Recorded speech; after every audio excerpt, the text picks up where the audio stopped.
Je cause, mais que le chemin est long entre la tête et le cœur, entre la bouche et l'action concrète. En lisant et méditant régulièrement les psaumes de David, où la louange à Dieu est omniprésente, c'est devenu un fond sonore, rassurant, mais peu représentatif d'une vie standard de femme ordinaire. Louer Dieu en tout lieu et en tout temps. Facile à lire, facile à dire, en pensant à autre chose. En tout lieu et en tout temps. Beaucoup de lieux et beaucoup de temps ne poussent pas à la louange, et le quotidien banal de tout le monde en est un exemple. Et faire des paroles de David des formules toutes faites pour contrecarrer les mauvais esprits est facile. Alors on tombe vite dans l'idolâtrie et la magie, fruit d'une paranoïa galopante. Une vie plate n'incite pas à la louange. Pourtant, la vie réelle ne peut pas être plate. Au contraire, elle est pleine de rebondissements qui réveillent et fait jaillir la louange ou malheureusement trop souvent la révolte. On peut aussi louer l'Éternel parce que il faut le faire, par devoir, pour soulager sa conscience, mais sans croire un seul mot, en espérant tout de même que ça marche. C'est facile de louer avec des lèvres mielleuses pour amadouer l'idole que l'on sait fabriquer. C'est facile de louer lorsque le chauffeur de salle est bon. C'est facile de louer en tout temps et en tout lieu pour s'épater et épater la galerie. Comme moi, vous trouverez certainement d'autres occasions de louer parce que ça fait du bien et ça fait bien. C'est même devenu une ritournelle ajoutée à chaque fin de phrase. Alors au choix, Alléluia, Baruch Hashem, Dieu soit loué, Dieu de miséricorde, etc., etc. Avec mon esprit tordu, j'avais depuis longtemps une pensée que je me dépêchais de mettre sous le tapis dès qu'elle surgissait, car je ne la trouvais pas très jolie. Dieu a-t-il besoin de louanges comme un homme? Pire encore, qu'est-ce que c'est que ce Dieu qui veut se faire adorer comme n'importe quel gourou? Bien sûr, je me suis trouvé des réponses pour pouvoir poursuivre ma route. Jusqu'au jour où, une nouvelle fois, avec mon mari, nous nous sommes retrouvés devant des situations similaires dans deux contextes différents, mais avec un point commun, quelqu'un prétend avoir des droits sur ce qui nous appartient. Cette répétition des mêmes faits ne peuvent être attribués au hasard. Ils ne peuvent être alimentés que par une même source. Cela a fini par nous interpeller. Alors je me suis mise à réfléchir à la manière d'aborder et de gérer ce problème. Ainsi me sont venues à l'esprit les paroles du prophète Agé. Vous comptiez sur une moisson abondante et elle s'est réduite à peu de choses. Quand vous l'avez rentrée dans votre maison, j'ai soufflé dessus. Pourquoi cela, dit l'Éternel Sébaoth? C'est à cause de ma maison qui est en ruine. Comme vous le savez, les histoires conservées dans les 5 livres de la Torah sont les sources de tout ce qui se passera dans l'avenir pour le peuple choisi, mais aussi d'une façon plus cachée pour l'humanité entière. Le thème de la terre à conquérir, à défendre contre les usurpateurs est récurrent dans la genèse du peuple qui doit se constituer en nation, dépassant de loin le clan familial.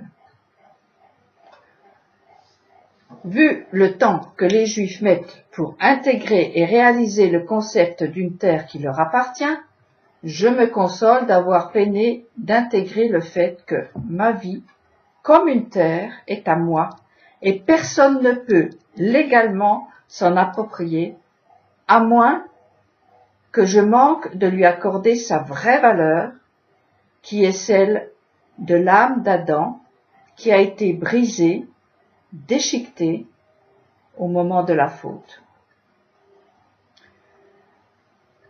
Celui qui est appelé dans la Torah d'Israël le Narash se nourrit de ces poussières de lumière et laisse sans force les réceptacles que chacun devrait être.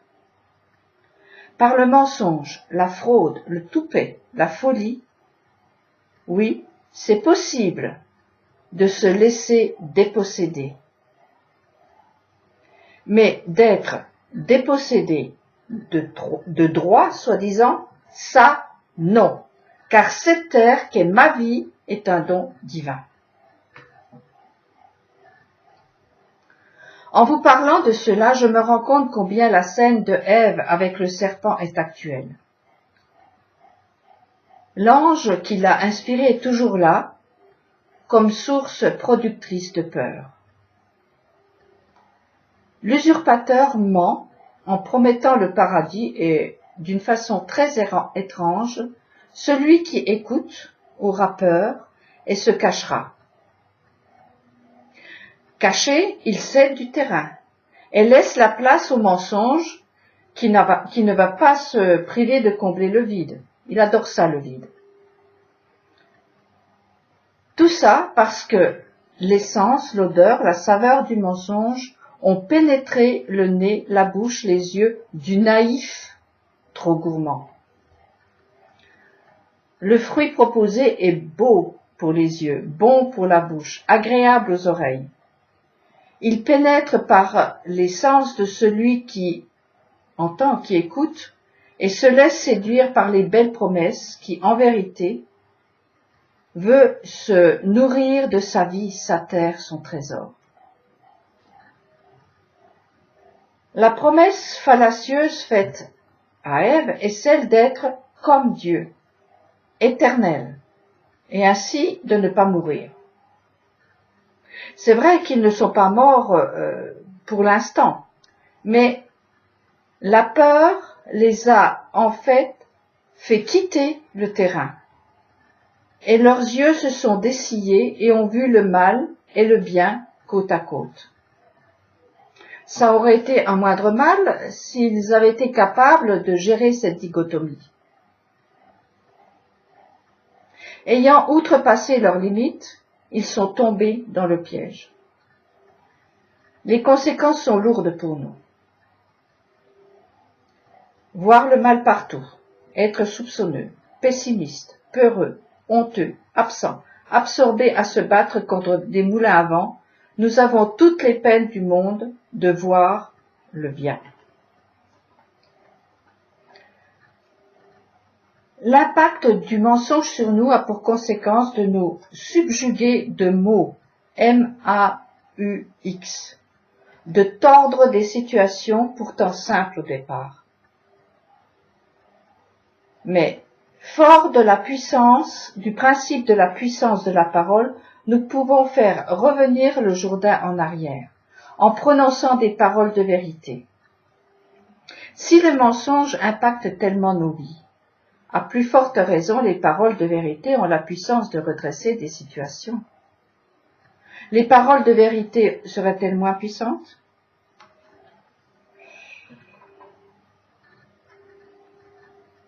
Quand Israël sortit de l'Égypte, la maison de Jacob, du milieu d'un peuple à la langue barbare, Juda devint son sanctuaire, Israël le domaine de son empire. La mer le vit et se mit à fuir, le Jourdain retourna en arrière, les montagnes bondirent comme des béliers, les collines comme des agneaux. Qu'as-tu, ô mer, pour t'enfuir, Jourdain pour retourner en arrière? Montagne, pourquoi bondissez-vous comme des béliers, et vous, collines, comme des agneaux?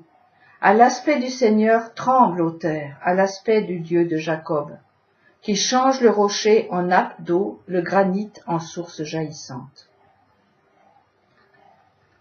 Ce psaume Je l'ai lu et relu pendant des jours, sur recommandation de sages d'Israël.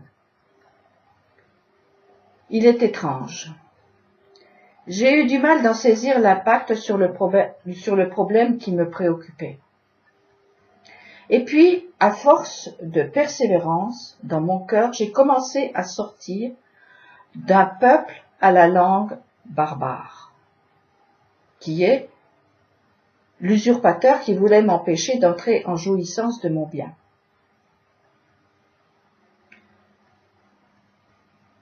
J'ai commencé également à ne plus avoir peur, ne plus céder du terrain à ce barbare, ceci en m'adressant à Dieu, répondant ainsi à son appel, « Où es-tu » J'avais comme l'impression de l'entendre me dire, « Où es-tu » Fais face. Ta parole inspirée par l'ange de l'Éternel n'aurait-elle pas autant, sinon plus de puissance que celle du serpent, inspirée par un ange déchu? Allez, parle-moi à moi, ton Dieu. Ne t'appuie pas sur ta sagesse, ni sur celle des hommes. Tes paroles, je les entends, je te vois, je me délecte de leur bonne odeur et cela détruit le mal qui puise sa force dans ta peur. Tremble, ô terre, à l'aspect du Dieu de Jacob, qui change le rocher en nappe d'eau, le granit en source jaillissante. À mon modeste niveau, toutes ces situations répétitives de droits bafoués ne sont pas sans me rappeler le problème cuisant qui sévit en Israël, et je peux mesurer la souffrance de ce peuple, que ce peuple ressent devant l'injustice qu'il subisse. Bien sûr, cela n'a pas de commune mesure avec nos soucis, somme toute simplement matériels.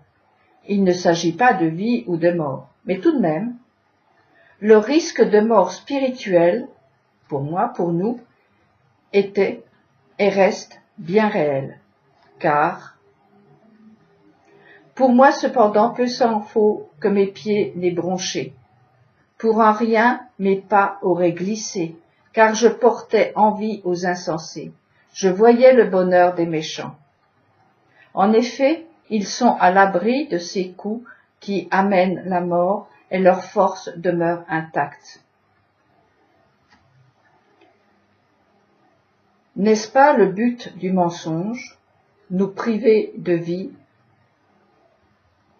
Ésaïe le prophète nous répond que le pervers abandonne sa voie et l'impie ses machinations, qu'il revienne à l'Éternel, il aura pitié de lui, à notre Dieu, car il prodigue son pardon. Car vos pensées ne sont pas mes pensées, ni vos voix ne sont mes voix, dit l'Éternel. Amen, Amen et Amen.